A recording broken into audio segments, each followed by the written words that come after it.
Hi, everyone. I'm Raghu. I'm in the product marketing team of Alessandro, and I'll be showing a demonstration of really what Alessandro talked about of the Pluribus fabric as well as EVPN. So Alessandro actually talked about the BGP EVPN and the Pluribus SDN solution, and he talked about three different approaches. So one of them, of course, involves a pure BGP EVPN approach. The other one is a pure adaptive cloud fabric or ACF approach. And the second one is where you combine both. And that's typically of great use when you have a interoperability kind of situation where customer already has an existing fabric and they want to interoperate with a Pluribus fabric. And in this case, what you have is very similar to what I have here in my actual demo, is that you have a bunch of compute leaves, which are interior to the fabric. And you have a pair of border leaves, which are deployed as a cluster or a multi-chassis lag. As I said, this is the current equivalent of the multi-homing solution at the moment. And this border leaves are the ones which can speak both ACF as well as the EVPN languages, and thus interoperate with the other pods in your fabric, in your IT infrastructure. Now, what we have actually is a complete leaf spines fabric. In fact, a lot of my presentation, really, there's no slide where it will be a live demo. And it is a leaf spine fabric. Spines are of not a great interest here, although spines could be Pluribus switches. They could be third-party switches, as mentioned. In our case, they happen to be Pluribus switches themselves. And you will see here, there's a border leaf, and the border leaves are a cluster. And then there's the compute leaves. The fabric itself is called TME leaves, technical marketing team leaves fabric. And then you can see that there's interoperability that will demonstrate, and true to the principles of EVPN, we'll talk about layer 2 reachability, or also layer 3 reachability using the type 5 routes. And in particular, and also in the interest of time, I'll focus on the interop with the Cisco Nexus pod. There are many pods actually we have in our demo topology. There's a Cumulus pod. There's also two other Pluribus pods. You will see at least one of them as we do the demo. You'll see at least one of them, but the second one we probably won't see. With that said, let me jump into the live demo. Here is our Unum orchestration tool, or interoperability for orchestration tool, and also the graphical user interface. It also provides an alternative to using CLI or Ansible or REST API. These are all many ways to access our fabrics. Unum itself is actually built on top of the REST APIs and a little bit also on the Ansible. It also provides certain levels of fabric automation, such as the zero-touch provisioning and automated fabric building features and such. But again, the demo is really not about the Unum in the next, say, 10 minutes or so. It's really, it's about EVPN. So let's I'll stay focused on that until we go towards the Q&A part. So let's get started here. So let's say you can see here that I have the border leaves, and you'll see there's a cluster link here, a traditional deployment. This could be a port channel, for example, and those are the border leaves. And you're seeing here that I'm not showing you all the other parts. So you can think of this, that the Cisco parts are somewhere. They're basically our own part. The TME leaves, as you can see, is pairing with a data center gateway. And the data center gateway is towards the external world. And all other parts, the Cumulus and the Nexus and all the other parts are beyond the data center gateway, but they're reachable, they're routable through the DC gateway. All right, so let's get started here. So let's see, Alessandro talked about some of the simplicity in terms of creating our fabrics. So I'll talk about that. So let's assume for a moment that I'm going to create a a routing infrastructure on a border leaf. Our routing infrastructure is based on open source, open technologies as much as possible. There's a whole bunch of open technologies, including free range routing for routing purposes, FRR, and that's deployed as a container or a Docker, if you will, on the switch itself. And consequently, it could run potentially more than one instance of it. But in many cases, you will find one or two of these routers are sufficient. Now, let's say if I try to go create a new one, so I'm going to actually not proceed, of course, because we already have this created. And if I just want this to be not a compute leaf, but a EVPN border, I would just click on that one little button there. And so that's all there is to it. It's there's only two simple steps. The first step being that you create a V router and you make it a EVPN border. The second step, of course, is that you have to then talk about all your neighbors. So let's talk about the neighbors in the context of, say, one of the border leafs, border leaf 1. And again, we'll talk about BGP neighbors, and I'll pretend I'm going to create a new neighbor, a EVPN neighbor. So if this is an EVPN neighbor, you see down here, there's a multi-protocol option of BGP and eBGP in particular. And this could be IPv4 or V6 or L2 VPN, EVPN. So in particular, if I choose this option, that's what makes my BGP neighbor as neighbor creation as EVPN aware. So just 2 steps with just these 2 commands. It's very, very simple that just with these 2 commands, I have enabled EVPN on the border leaves. And from then on, you just configure our fabric just like you would a ACF fabric. In other words, you use the traditional CLIs or Unum, if you will, but they get automatically translated to do the EVPN part as well. So let's talk about the BGP neighbors on the border leaf. You can see here that there are the spines. These are the spine so that you can see. And also, for example, we talked about the data center gateway. That's also just a pure, BGP neighbor. But the ones with the update source column, those are the ones I want to really highlight. These are the EVPN neighbors. And in particular, since this will keep coming up again in the demo, I want to mention to you the neighbors which have a 7-dot prefix are Nexus. The 10.034s are the other Pluribus pod, PN pod 2. So I've declared 2 EVPN neighbors explicitly, and those happen to be the Nexus here and the PN pod. Now, let's talk about how we have in fact enhanced some of our user interface itself to show EVPN specific commands or interfaces such as EVPN BGP neighbors or routes. We'll come to routes towards the end. So here you can see the same BGP neighbors which I talked about, the 7 dots being the Nexus, the 10.034s being what I call as the Pluribus Networks pod 1. And those are in addition to, of course, this the pod under consideration, the TME leaves. So you can see the BGP neighborship appears to be very stable. It's a eBGP and the other guys have different AS numbers. There's many, you can see here that has been stable for days on, and everything looks good, and a large number of prefixes or routes are being exchanged. And we'll see that as well. As we go through, we'll see that as well, the BGP routes. Now, Alejandro alluded to the VTEPs and even the tunnels. So let me show a little bit really what are the VTEPs, VXLAN tunnel endpoints. So on the border leaf, of course, we'll have the VTEPs pertaining to the interior of the fabric. And of course, the VTEPs which are looking out towards the outside world, the EVPN world.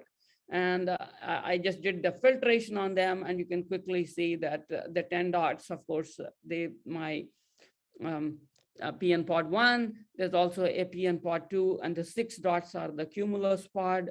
So we can see all of these EVPN neighbors. And I want to quickly contrast that with a compute leaf. If you were to jump onto a compute leaf, of course, you would see that the only VTEPs it will see are within the fabric, within the ACF, because a compute leaf does not speak EVPN. With that said, we could also quickly look at the tunnels. Again, I don't want to spend a lot of time, but you can see here, these are all the tunnels on the border leaf. They're both going towards the interior of the fabric and also towards the outside world.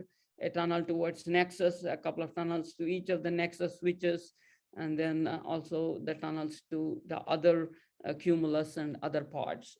So we'll take a little deviation from the demo. We'll proceed with the demo in a minute. I just want to talk a little bit about the config simplicity. Alessandro referred to that. Here we have the configuration, because we actually configured the Cisco Nexus pod ourselves. We've got some Nexus switches without, of course, the ACI controller or the APIC controller, just bare bones Cisco Nexus switches. And you can see that, let's talk about a single stretched VLAN, like the simple layer 2 or type 2 and 3 routes equivalent. And you see that I have a VLAN called 200, a VNI 10,200, and it's of scope fabric. And I've also enabled this little flag called auto VXLAN. It's a single line of configuration in the case of Pluribus, and it would make no difference if you had a single switch as a pod, or if you had 128 switches as a pod.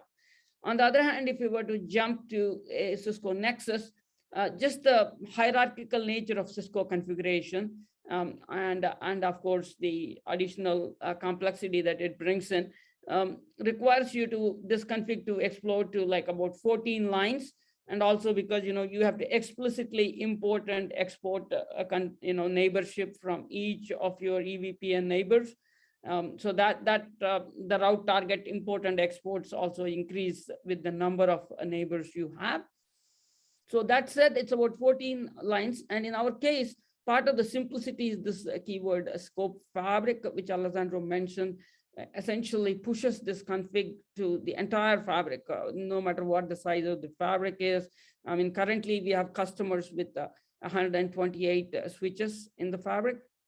And this other little flag called auto VXLAN fits well with our automation theme. And the goal being that we want the VNI to be added to all the tunnels. In other words, without doing this manually, we want the VNI to be added, or tunnel VXLAN add, or VTEP VXLAN add to happen automatically. And that's what happens as well. And so that's a bit about the config simplification. And with that, actually, we'll go back to our demo. So I'm going to do this demo using this simplified part of the topology. So you can think of what's in the green as the Pluribus green switches, and what's in the blue is the Cisco Nexus switches. And so you can see they have different AS numbers, and 1020.11 is our VTEP, 7 dots are the Cisco VTEPs. And I have a server here called SV23, which is connected to one of the leaf switches in the TME leaves. And I'm going to reach through the entire cloud, through the DC gateway and the layer 3. I'm going to reach to server test 91. And I'm going to do this in a couple of ways. I'm going to first do this in layer 2 through a stretched VLAN 200, also VNI 10,200. And so let's talk about the two interfaces. This is my layer 2 interface. I have config ENP1S0F3.200, the IP being 100.0.200.11. And I'm going to reach to this server test 91, which is connected to the Cisco Nexus pod far away. And we'll reach that through, say, layer 2, and just do pings. And you can see that the pings are obviously successful. So that's the layer 2 reachability. Next, we'll talk about layer 3 reachability. And this happens through the type 5 routes. The layer 2 is done primarily through the type 2 and type 3 routes. And the layer 3 happens using the type 5 or subnet routes. And again, it's the same parts, but this time I'm going to use different interfaces. I'm going to use VLAN 1160 with an IP address 16102, and then a totally different subnet 16060 and VLAN 166 far away on the server test 91. Now, conforming to the EVPN standard, we do this using a underneath a VRF. So we have a stretched or a common VRF. The subnets are not shared, but the VRF itself is common. For example, I could just say VRF show PN. So this is my PN VRF6. You can see here it also uses the VNI, L3 VNI 103,006. So that's what is common, the EVPN VNI 103,006. This is common to both the Cisco configuration as well as the Pluribus configuration. So this time around, instead of doing a ping type of thing, I'm going to do something which is session oriented. I'm going to just do an SSH, binding it to the interface 16102 and logging into the server test 91 using 160691. So you can see, of course, that this is successful as well. So those were just the simple layer 2 and layer 3 demos we wanted to show. The next would be that I wanted to just touch base a little bit and talk about the Unum.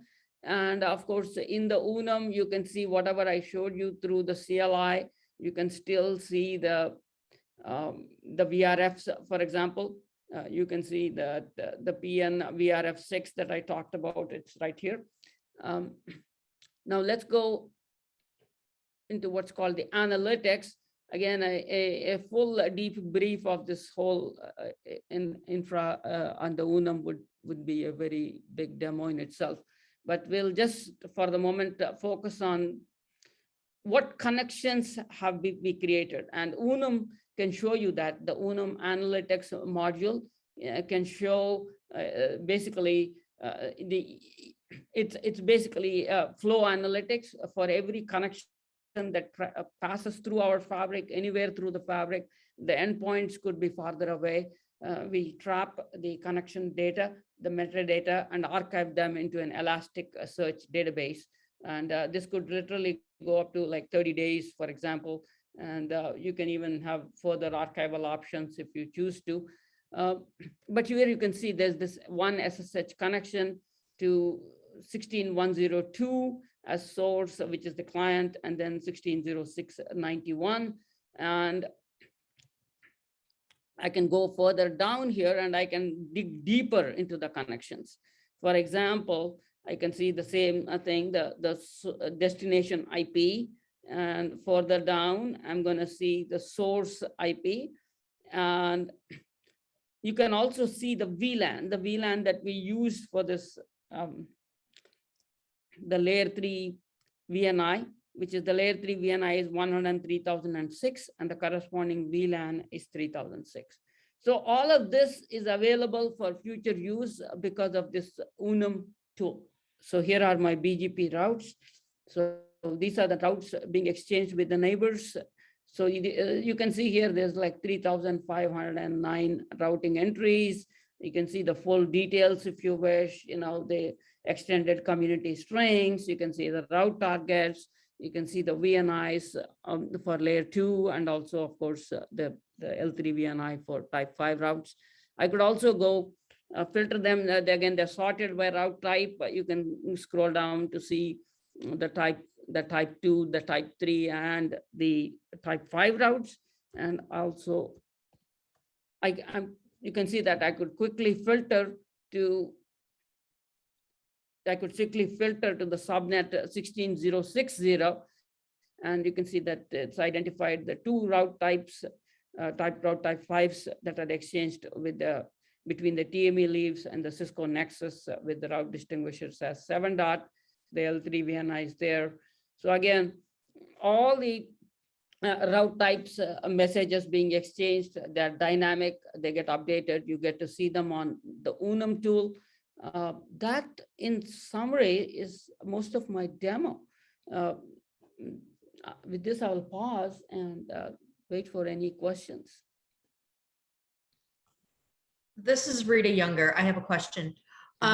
The Unum software looks a little bit like one of your big competitors' controller software. So where is Unum actually housed at? Does it need to be on a server just like theirs, or is it on the switches? Yeah, so the Unum itself, that's a really great question, Rita.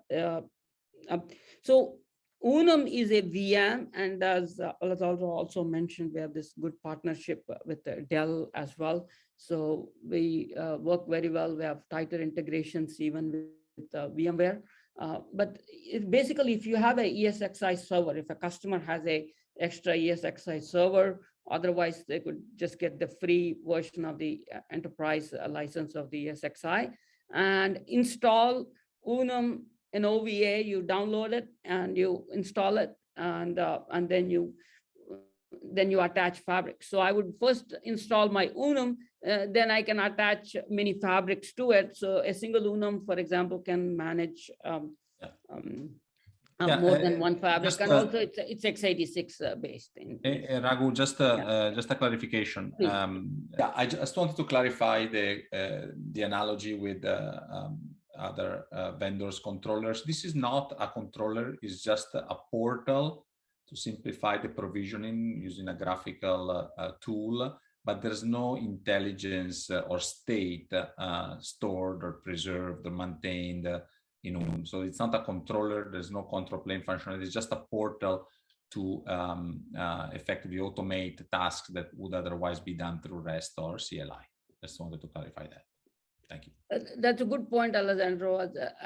I think I can highlight that, which is that, Unum is not mandatory, although 90% of the customers, because of the value it provides, they use it for the convenience and also, of course, the nice graphical analytics capability.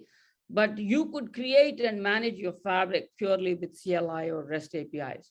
For example, the EVPN neighbors, like you can see here, I can just do it through CLI. So if you just have a bunch of switches, you can create and manage your fabric 100%. And for Unum, you had a lot of configuration in there that we didn't see you add. Are you able to enter, for instance, a seed IP address and then have it automatically discover your leaves? Is that something it's capable of, or do you have to manually enter that? Right.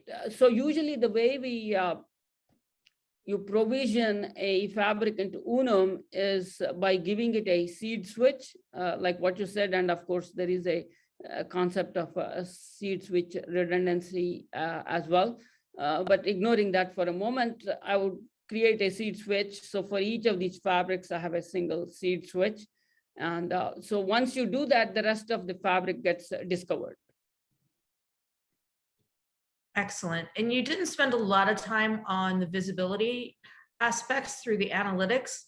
I'm finding that with any type of fabric today, that's the #1 request is visibility. So if there's kind of an area of development, what I recommend is really growing out that analytics and visibility portion. Sure. I don't know if Alessandro can add to it. I mean, it's a great comment, but there's a huge functionality here, which I couldn't obviously demo because that would take a very long time. If you stay, Raghu, can you go on the menu of the Unum menu? So just to stay on the menu. So we have two sets of analytics capabilities or kind of telemetry we ingest. One is we call it insight analytics. As you can see, it's related to flow level analytics. This is really the identifying the flows at the layer 4 level, going through your network and providing a time series database. We use Elastic in the back end to provide this time machine analytics database. We have alerting capabilities as well built into this. And the second is on switch analytics. Right? If you roll down to switch analytics, here you can actually ingest in Unum, in the same time series database, port statistics, policy statistics, this is ACL hit statistics, tunnel statistics, endpoint statistics, and also device diagnostic telemetry like syslog and SNMP, CPU, memory, fan, temperature, and then you can build these charts, or we have these dashboards and this time machine database, which allow you to go back in time and analyze issues, issue alerts when you cross a certain CPU memory utilization threshold, when you see errors on the networks and things of this nature. Excellent, Okay. thank you. Yeah. It's all embedded in the same tool, but the telemetry comes from the switch and it's pushed to the tool, and it's stored there for, depending on the size of the database, 7 days, 30 days, and yeah, it's stored for a long time.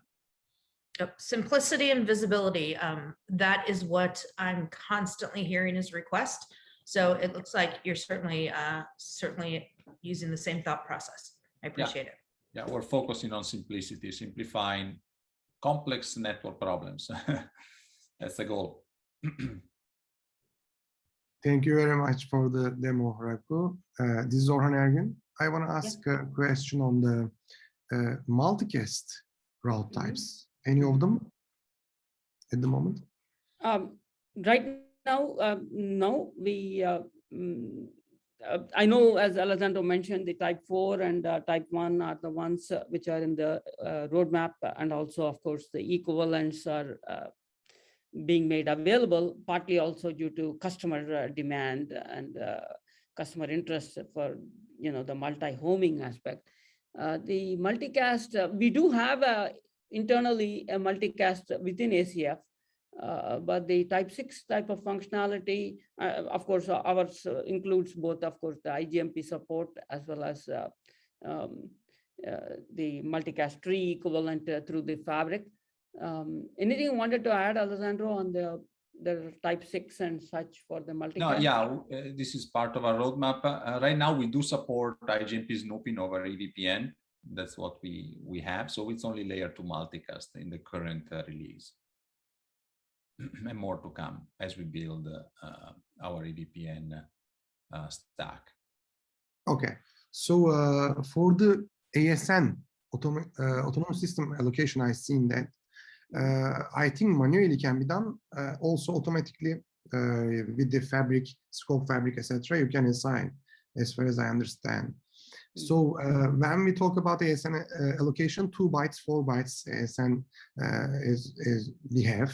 So in the 2 bytes, especially ASN allocation, we have for the private space 1023 ASN numbers.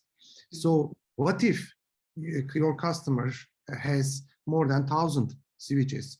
What's the strategy there for the ASN allocation? 4 bytes, or are you somehow assigning from the public ASN space? So, right.